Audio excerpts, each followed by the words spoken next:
Akwụkwọ Ọpụpụ isi nke 16. Ha si na Elim bulie ije. Nzukọ niile nke ụmụ Izrel wee baa n'ọzara Sin, nke dị n'etiti Elim na Sinai, n'ụbọchị nke 15 nke ọnwa nke abụọ site n'ọpụpụ ha n'ala Ijipt. Nzukọ niile nke ụmụ Izrel wee tamu ntamu megide Mosis, megidekwa Erọn n'ọzara ahụ.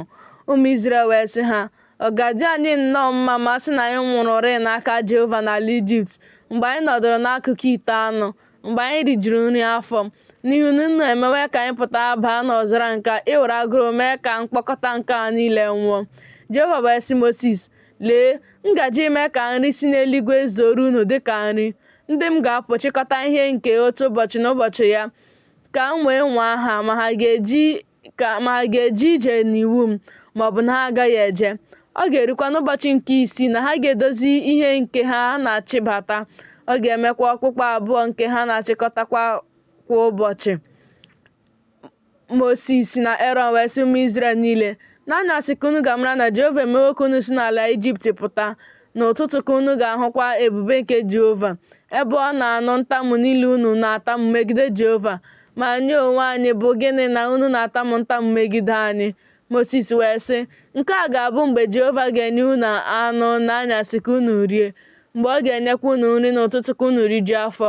Ebe Jehova na-anụ ntamu unu onwe unu na-atamu megide ya. Ma anyị onwe anyị bụ gịnị? Ha abụghị imegide anyị, bụ ntamu unu na-atamu, kama imegide Jehova. Mosis wee sị Erọn, si nzukọ niile nke ụmụ Izrel bịaruonụ nso n'ihu Jehova, n'ihi na ọ nụwo ntamu niile unu. O ruo mgbe Erọn na-agwa nzukọ niile nke ụmụ Izrel okwu na ha chere ọzara ihu, ma lee, a hụrụ ebube Jehova n'igwe ojii ahụ. Jehova wee gwa Mosis sị, anụwo m ntamu niile nke ụmụ Izrel. Gwa ha okwu sị, n'etiti ehihie na anyasị ka unu ga-eri anụ, n'ụtụtụ ka unu ga-erijukwa afọ na nri. Unu ga-amarakwa na mụ onwe m bụ Jehova bụ Chineke unu. O ruo n'anyasị na nnụnụ kweel rigotara kpuchie ebe ọmụma ụlọ ikwu ha. N'ụtụtụ igirigi wee dakwasị n'ala gburugburu ọmụma ụlọ ikwu.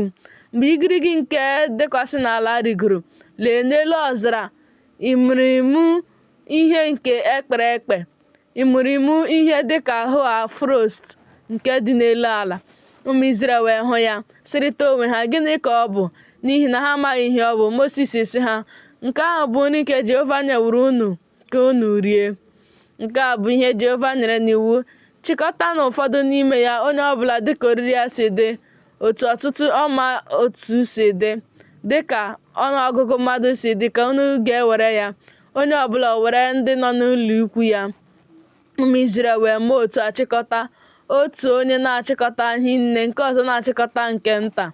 Ha wee were ọma tụọ ya. Onye chịkọtara hinne enweghị karịa nke ga-ezuru ya. Onye chịkọtakwara nke nta, ọ dịghị ihe fọdụrụ inwe. Onye ọbụla dịka oriri ya si dị, otu a ka ha chịkọtara. Mosis wee sị ha ka onye ọbụla ghara ime ka ụfọdụ n'ime ya fọdụ ruo ụtụtụ. Ma ha egeghị Mosis ntị. Mmadụ ụfọdụ n'ime ha wee mee ka ụfọdụ n'ime ya fọdụ ruo ụtụtụ. O wee gbaa ikpuru na-esi isi. Mosis wee wee iwe n'ahụ ha. Ha wee na-achịkọta ya kwa ụtụtụ, onye ọbụla dịka oriri ya si dị. Ma mgbe anyanwụ dị ọkụ ọ gbazee. O ruo n'ụbọchị nke 6 na ha chịkọtara nri ọkpụkpụ abụọ, ha were ụmụ abụọ n'otu n'otu. Ndị isi niile nke nzukọ wee bịa gosi Mosis, ọ sị ha, nke ahụ bụ ihe Jehova kwuru sị, idebe ụbọchị izu ike bụ ụbọchị izu ike dị nsọ nye Jehova, ka echi bụ.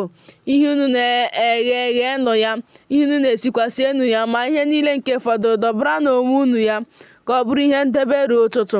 Ha wee dobe ya ruo ụtụtụ dịka Mosis nyere iwu, ma o sighị isi, ikpuru ahụ adịghịkwa n'ime ya. Mosis wee sị, rienụ ya taa, n'ihi na ụbọchị izu ike dịrị Jehova ka taa bụ, ka unu agaghị achọta ya n'ọhịa. Ụbọchị 6 ka unu ga-achịkọta ya, ma n'ụbọchị nke 7 ka ụbọchị izu ike dị, ọ dịghị nke ga-adị n'ime ya. O ruo n'ụbọchị nke 7 na ụfọdụ n'ime ndị Izrel pụrụ apụ ịchịkọta, ma ha achọtaghị. Jehova wee sị Mosis, ruo ole mgbe ka unu na-ajụ idebe ihe niile m nyere n'iwu m niile? Leenụ, n'ihi na Jehova enyewo iwu ụbọchị izu ike, n'ihi nke a ka ya onwe ya na-enye unu nri nke ụbọchị abụọ n'ụbọchị nke 6. Nọdụ na onye ọbụla n'ebe ọ nọ, ka onye ọbụla ghara isi n'ọnọdụ ya pụọ n'ụbọchị nke asaa. Ndị Izrel wee kwụsị ịrụ ọrụ n'ụbọchị nke asaa. Ụlọ Izrel wee kpọọ aha ya Mana. Ihe ahụ dịka mkpụrụ korianda.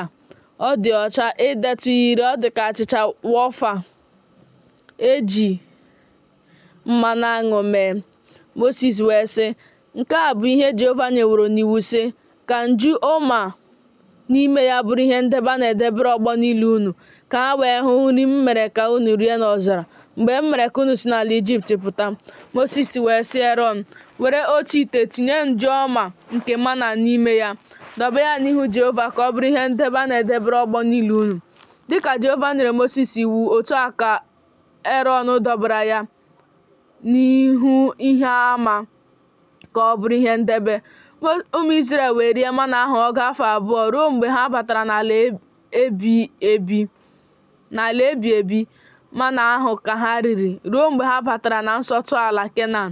Ma ụma, otu ụzọ n'ụzọ iri nke ọtụtụ efa ka ọ bụ.